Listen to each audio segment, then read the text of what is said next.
आज के समय में ब्राह्मणों का दबदबा चल रहा है। तो ये जो वंशावलियाँ चल रही हैं, इसमें कभी ओबीसी एससी क्यों नहीं फिट हो पा रहा है? चयनित करने का फार्मूला एक यही है कि जो भी व्यक्ति जज बन रहा है वो किसी दूसरे जज का भाई होना चाहिए, भतीजा होना चाहिए, उनके मामा का लड़का, फूफा का लड़का और चाचा का लड़का होना चाहिए, या उनका रिश्तेदार होना चाहिए।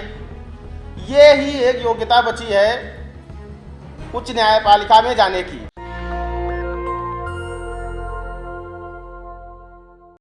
सभी जानते हैं उनके लिए ना कोई परीक्षा है, ना कोई विशेष ऐसी योग्यता का निर्धारण है जिसके तहत उनका चयन किया जाता हो। कॉमन योग्यता है। चयनित करने का फार्मूला एक यही है कि जो भी व्यक्ति जज बन रहा है वो किसी दूसरे जज का भाई होना चाहिए, भतीजा होना चाहिए, उनके मामा का लड़का, फूफा का लड़का और चाचा का लड़का होना चाहिए, या उनका रिश्तेदार होना चाहिए। ये ही एक योग्यता बची है उच्च न्यायपालिका में जाने की, जिसमें आज की तारीख में जो भी जजों का चयन हो रहा है, एक सिलसिलेवार इस देश पे जुडिशरी में मैं देखता था कि मुस्लिम कम्युनिटी का दबदबा था, फिर कायस्थों का दबदबा आया, आज के समय में ब्राह्मणों का दबदबा चल रहा है। तो ये जो वंशावलियाँ चल रही हैं, इसमें कभी ओबीसी एससी क्यों नहीं फिट हो पा रहा है?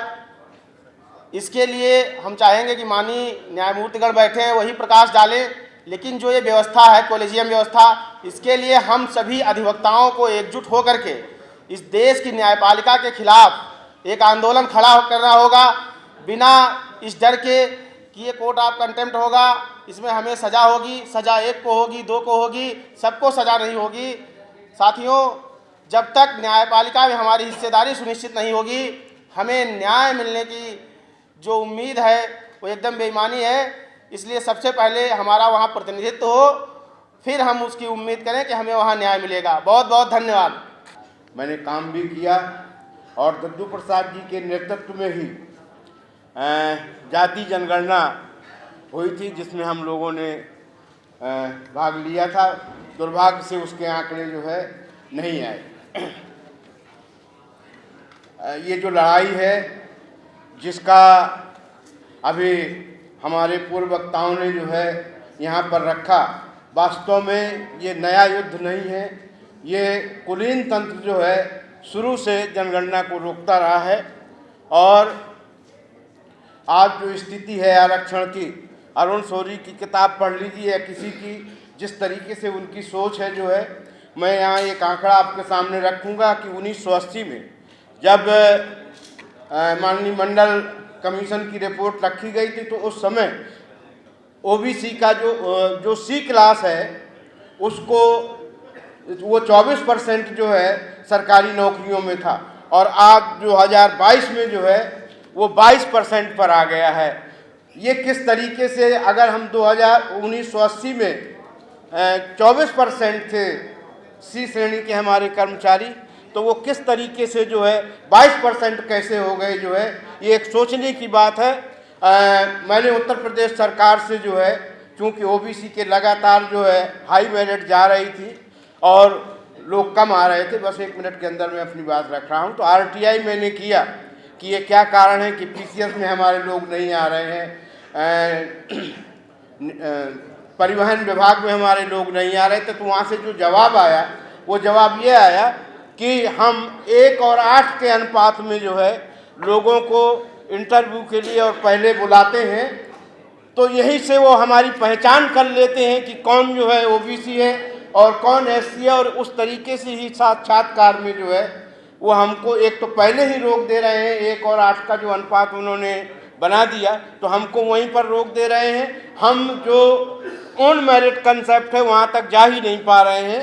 तो हमें सभी लोगों को जो है ये भी देखना है कि कहाँ कहाँ हमारी जो है रोक हो रही है। अभी पिछले साल जो चिकित्सा शिक्षा के जो सचिव थे, उन्होंने एक बहुत बड़ी जो है एक वो आदेश किया था कि अब पहले जो है सामान्य की वो होती थी काउंसलिंग जो है, अब उन्होंने उसका क्रम जो है बदल दिया है। ओबीसी की काउंसलिंग जो है पहले हो गई। अब जो बच्चा सामान्य में जा रहा था ओबीसी का, वो सोचेगा कि मुझे जो है अगर केजीएमसी लखनऊ कैसे मिलेगा, मैं पहले जो है तो वो ओबीसी का कोटा ऑप्ट कर लेता है और जनरल कोटे में जो है वो नहीं जाता है। तो जो हमारे बच्चे जनरल कोटे में जा रहे थे वो ओबीसी कोटे में ही सीमित हो रहे। तो ऐसी बहुत सारी बेईमानियां जो है ये प्रशासन तंत्र जो है चोर चोरी से जाए, हेरा फेरी से न जाए, ऐसा कर रहा है।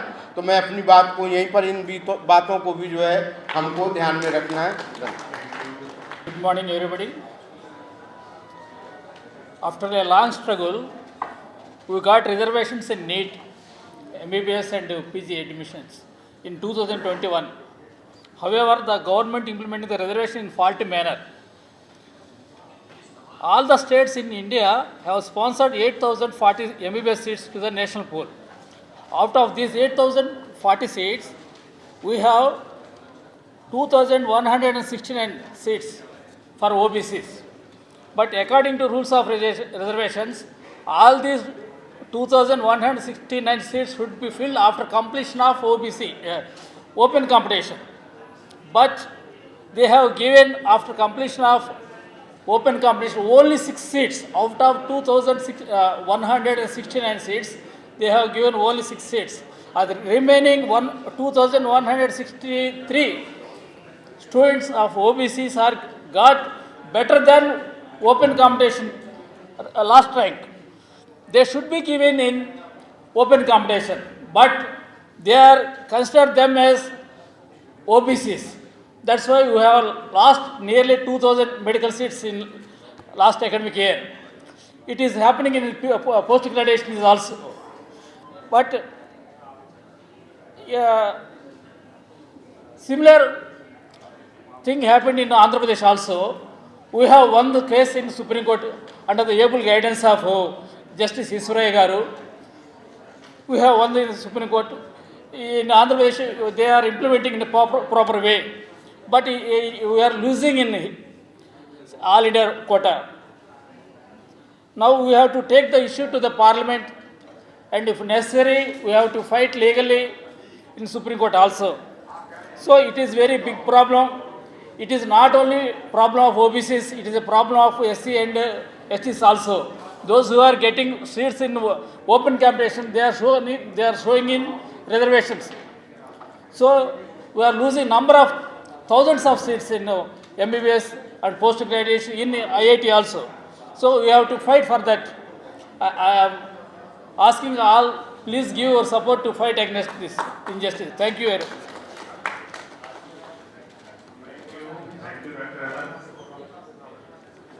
हमारे बीच में प्रोफेसर रतनलाल हैं।